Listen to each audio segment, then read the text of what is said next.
θα κερδίσει τις 5.000. Γιαγιά, ελάτε μαζί μου. Σε ποιο από τα κορίτσια πάμε να πάω, λέτε?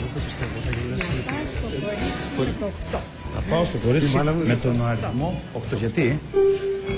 Γιατί μου αρέσει η κοπέλα. Πολύ ωραία. Όλες είναι, αλλά προτιμάτε τη Σοφία σε αυτή τη φάση. Πηγαίνω λοιπόν στο σοφάκι.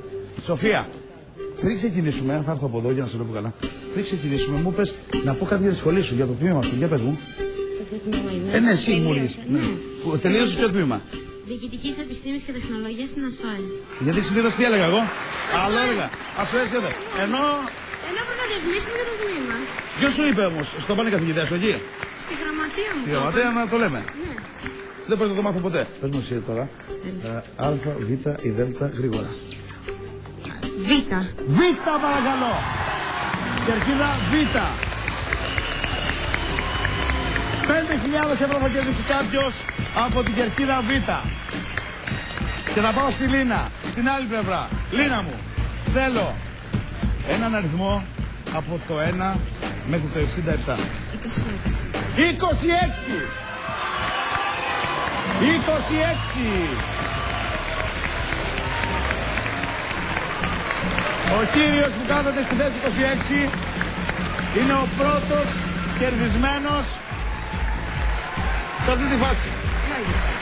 Στο παιχνίδι που κάνει η εγγονή σας. Παρακαλώ, ελάτε. 5.000 ευρώ. Εσείς τελικά είσαστε. Εσείς το κερδισμένος. Ο κύριος. Για έλατε κι εσείς, ελάτε.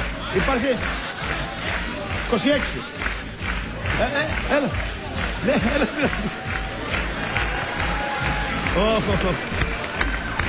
Τι έγινε? Πού, εσύ τι νούμερο έχεις? 20, έτσι. Πανηγύρισε, έλα λίγο να σε βλέπουμε εδώ. Πανηγύρισες όμως έξαλα. Χάρηκες πάρα πολύ. Να γνωριστείτε τουλάχιστον. Άλλος πανηγύρισε, άλλος κέρδισε. Τουλάχιστον πείτε θα μήπως βγείτε. Θα το κεράσει ένα ποτάκι, έτσι. Βέβαια.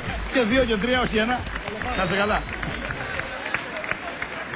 Πανηγύρισε έξαλα, αλλά μετά κατάλαβε ότι έχει άλλη θέση.